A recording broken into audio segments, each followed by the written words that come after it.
За мэдээж хэрэг нөгөө алдарт ястмилхийн алгоритм мөн энэ нэрээр суулсан байгаа. Энэ нь болохоор дрон маань ингээд юм мөргөд унчлаа гэж бодоход ястмилхийн форм ажиллуулчих юм бол дрон маань өөрөө ингээд босоод ирэх гэсэн.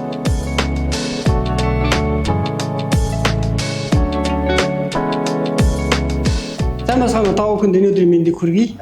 Би өнөөдөр та бүхэнд Avata 2 дроныг танилцуулахаар иргэн ирлээ.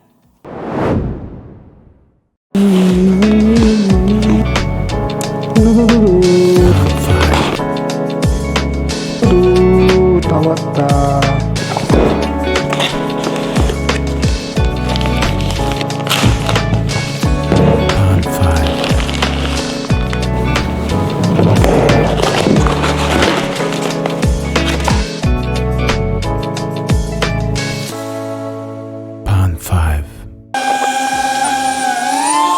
Avata 2 дрон маань Avata 1 дроныг бодвол ерөнхий загварын хувьд бол хэвийн хадгалагдсан. Гэхдээ энэ дээр болохоор нөгөө drag force гэж ярьдаг ингээд агаарыг мөргөх аэродинамикийн ховд айгүй юм нарийнхан болоод гоёорж ирсэн. За энэ болохоор бага энергис зарцуулж удаан боломжтой гэсэн үг. За үүнээс гадна сэнсний алгануудын хувьд бол энэ 3 алгатай сэнсний орж ирсэн. За Avata 1 маань 5 алгатай байсан. За 5 алгатай болохоор их энерги зарцуулдаг мөн өндөр хот гаргахад жоохон түүхтэй гэж үздэг. За энэ дээр бол 3 алгатай учраас богино санд өндөр хот гаргах чадвартай. За мөн бага энерги зарцуулна гэсэн үг. Avata 2-ын маань хамгийн гол шинжилтүүдийн нэг нь болохоор EPV одоо дронууд дээр байх ёстой нийслэгийн маневрууд байдаг. Жишээ нь Acrobat гэж ярьдаг одоо юм 360 градус бүтэн эргэлдэх, урагшаа эргэлдэх, хойшоо эргэлдэх гэдэг. Энэ бүх эсгийн гормууд бол Avata 2 дээр бол яг бүрөө орчсон. За энэ утгаараа Avata 2 маань бүрөө EPV дрон болсон гэж бид нар бол үзэж байгаа. Цаад мэдрэгчүүд бол ингээд хойдлоо 2-ыг тавьж өгсөн. За энэ хоёр маань ингээд үнсэгдэж тавьж өгсөн болохоор доотлыг бол хойдлоо ингээд харахад зориулагдсан. За урдаа саад мэдрэгчгүй. EPV дрон болохоор хэмжээний хувьд бол янз янз байдаг. Харин Avata 2 маань болохоор юм 20-20-ын квадрат дотор л ингээд багтахаар жижигхэн хэмжээтэй хийгдсэн. За ийм болохоор ийм богино зайд жижигхэн одоо ийм талбай юу ч гэх юм одоо жижиг зайд ингээд нисэж дүрс авах, маневр хийхэд айгүй эвтэйхэн дрон гэж үздэг. Камерыг нь ярих юм бол нэг их бахан 1.3 инчийн Sony Xmos сенсортой 12 мегапиксел зураг авна. Линзийн хувьд ярих юм бол 155 градусын өргөн үнцийн линзтэй. Стандарт линзүүдэд дүүцүүлэх юм бол 12 мм линзтэй дүүцэнэ. Апертурууд бол 2.8 байгаа. За бичлэгийн хувьд болохоор 4К дээр 100 кадрын бичлэг хийдэг. За энэ болохоор 4К дүрсийг 4 дахин удаашруулж бичих боломжтой гэсэн. Үүнээс гадна Rocksteady 3 нэмэх алгоритмда энэ нь болохоор электронын дүрс тогтворжуулагч систем байгаа. Тийм болохоор дүрс нь ямар нэгэн цэцэрлэгөөг айгүй гоё бичнэ гэсэн үг.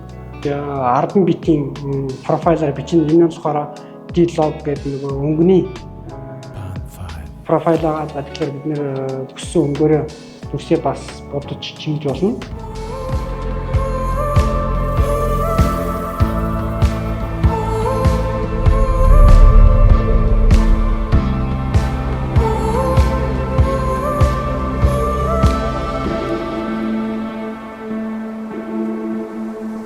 За энэ болохоор DJI Goggle 3 байгаа. За энэ Goggle-ийн маань хамгийн гол онцлог нь энэ хоёр камерагаа. Энэ хоёр камерыг болохоор PIP гэнэ. Picture in picture буюу одоо гаднах дүрсийг дотшоо ингээд дамжуулдаг гэсэн. Тэгэхээр бид нар энэ Goggle тайлахгүйгээр гаднах орчинд чөлөөт хайрсан явуулчих гэсэн. За энэ хамгийн нэгдүгээр давуу тал нь. За хоёрдугаарт нь болохоор энэ Goggle маань малгай өмссөн юм шиг яг тухнаасаа хойшоогоо ингээд баг руугаа ингээд татцсан.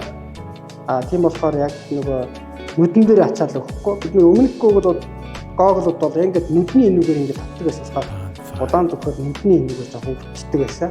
Харин энэ дээр бол тийм биш яг ингээд малгай өмссөн юм шиг яг энэ дээр байдаг. За энэ бас нэг гоё шийдэл. За гуравдугаар давуу тал нь гэх юм бол энэ батарейгаа энэ хойноо ингээд суулгаж өгсөн айгүй гоё давуу тал болсон. Өмнө нь болохоор бид нэр батарейгаа ингээд кармалж яваад нэмэлт утсаар ингээд холбоод энэ маань ингээд хаяа салж малаад жоохон төвтэй байсан. За ингээд ийм Google-ийн бүхэл асуудлуудыг шийдсэн юм шиг санагдсан. За дөрөвдүгээр давуу тал нь гэх юм бол энэ нэрзийнүүд нь ингээд нүдэн дээрээ ингээд бүтэн сууж өгдөг учраас гаднаас ингээд агаар орох нүх аяга багтаа болцдог.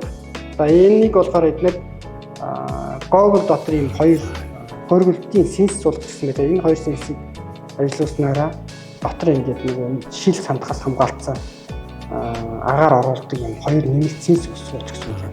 Энэ бас их гоё халагдсан. Нүдний нүгээр гоё зэрэг дутаад их янз юм билээ. Google 3 бас нэг гоё онцлог нь болохоор Wi-Fi-гаараа найзтай ч юм уу 3 дахь хүнтэй утсан дээр шууд өөрийнхөө харж байгаа төрсийг хуваалцаж харах боломжтой болсон билээ. За энэ бол бас гоё шийдэл.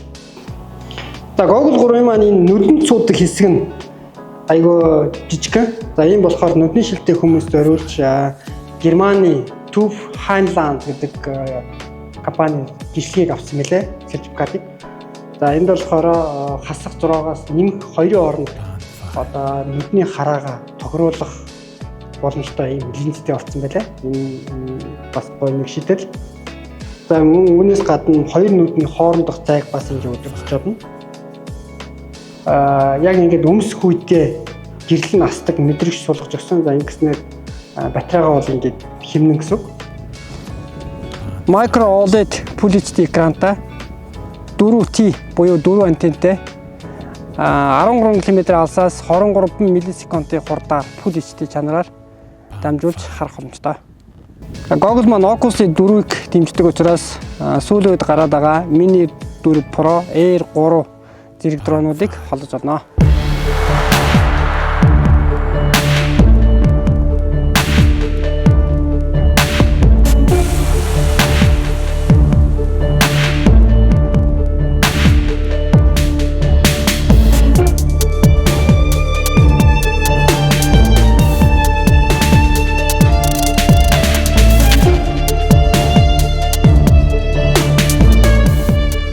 Үндсэн багсанд нь за ийм удирдлага дагаж ирдэг. За энэ удирдлагыг болохоор motion controller 3 гэж нэрлэдэг.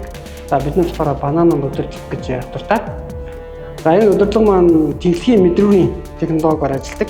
Нэгээс нь энэ дотор ингээд тэнхлийн мэдэрдэг мэдрэгч байгаа. Энэ болохоор хазаалтыг мэдэрснээрээ дроныг удирдах гэсэн.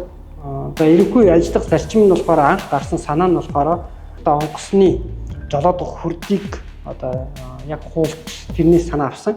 Одоо онгоцонд бол ийм хүрд байдаг. За энэ хүрдийг ингээд татах юм бол өндрөө аваад доошо дарах юм бол өндрөө алддаг. За хэрэг баруун дарах юм бол онгоц маань баруунээсээ зүүн дарах юм бол зүүн нисдэг гэсэн. Яг энэ зарчмыг энэ дээр хэрэгэлсэн. За энэ дотор болохоор тэнхтгийн мэдрэг тавьсан учраас энэ хазаалтаараа мэдрээ ажилладаг. Хэрвээ би ингээд баруун даруул маань баруун ширгэж яваад зүүн дарах юм бол зүүн ширгэдэг. Ингээд татах юм бол өндрөө жоохон нэмдэг. Дарах юм бол өндрөө багаар алдаж явдаг. Яг ийм маш энгийн зарчмаар хийцээ. За үүнээс гадна одоо энэ байгаа триггер баттон гэж бид нэр ярьдаг ингээд бууны бох шиг базж байгаа. За энэ базгчийг ингээд тултал нь базах юм бол дэд хурд аваад зөөлөх юм базах юм бол зөөлөн хурдаа авдаг. За ийм байгаа. Энэхүү улбар шар батныг хоёр удаа дарах юм бол ингээд дрон маань моторууд нь ажиллаж эхэлдэг. За ажилласныхан дараа энэ joystick-оо ингээд түлхэж өндрөө нэмнэ. За энэ дрон болохоор нөгөө гараараа ухсуулж хийсэн FPV дронуудыг бодноос харьцуулах юм бол hover системтэй нэг ёсондоо нэг сиг дээр ингэ байж идэг гэсэн. За ингээд өндрөө аваад өндрөө авсныхан дараа тэнхлийн мэдрэг удирдлагаараа ингээд бадаад удирдах тавьчих гэсэн. Айгуу энгийн. За энэ дэр мөн aim болон H гэсэн бичгтэй мөн нэг товчлор байгаа. За энэ дээр нэг дарах юм бол ингээд нислэгийн гормын цолигдно. За хэрвээ энэ дээр одоо ингээд удаан дарах юм бол 3-5 секунд ч юм уу анх хөрсөн цэг рүүгээ буцдаг команд авдаг. За ийм хоёр үйлдэлийг нэг товчлороор хийсэн байна. За энэ чинь нөгөө бичлэгээ эхлүүлдэг рек товчлор маань байна. За үүнээс гадна энд ийм эргүүлдэг ийм чайв товчлор байгаа. За энэ болохоор түрүүн бидний яриад байгаа акробат режим, дрифт режим гэж яриадсэн дээ. Тэр режимүүдийг ажиллуулах үед энийг бас хэрэгэлдэг. За үүнээс гадна камерыг маань дээш доошоо мөн хөдлөхөд бас энийг хэрэглэдэг. За энэ дээр бас нэг шинэ технологи нэмсэн байна. Компьютерийн маус шиг одоо хулган шиг ийм курсор нэмсэн. Тэгээд одоо Google-ээ ингээд өмсөж штэ. Тэгвэл одоо бид нэр өмнөхөр Google өмсчээд энэ дэлхийн нөгөө 5D батнаараа ингээд удирддаг байсан бол одоо тэг шаардлагагүй зөвхөн ийм удирдлагаараа мөн ингээд дэлгэсээ удирдах болсон гэсэн. За ийм гоё технологи гараад ирсэн байна. Банана пульт маань сэнэгээрээ 10 цаг ажиллана. Дөрөв сэнэглэхэд 2 цаг шаардлагатай болно. Жингийн хувьд бол 114 г. За ийм туршлагатай ийм авсаархан нэг гарын удирдлага байгаа. EPB сонирхч зориулсан мануал горимтой. Энэхүү горимыг ажиллуулахын тулд танд нэмэлтээр удирдлах шаардлагатай болно. Энэхүү удирдлагыг бол DJI EPB Remote Controller 3 гэж хэлдэг. За энэхүү удирдлагын тусламжтайгаар чөлөөтэй маневр хийх боломжтойгоос гадна 98 км/цагийн дээд хурдыг авах бас боломжтой. Доторх санах хойно 46 ГБ үүнд Full HD чанараар 90 минутын бичлэг багтана. Мөн нэмэлтээр micro SD card суулгах порттой. Ерөнхий үзүүлэлт явуулж ярих юм бол 370 г инжинтэй 23 минут хүртэл нисэх батарейтай 13 км алсаас удирдах сүлжээтэй 10 м секундын салхин нисэх чадвартай хасах 10 градусаас нэмэх 40 градусын халуунд ажиллаж чадна.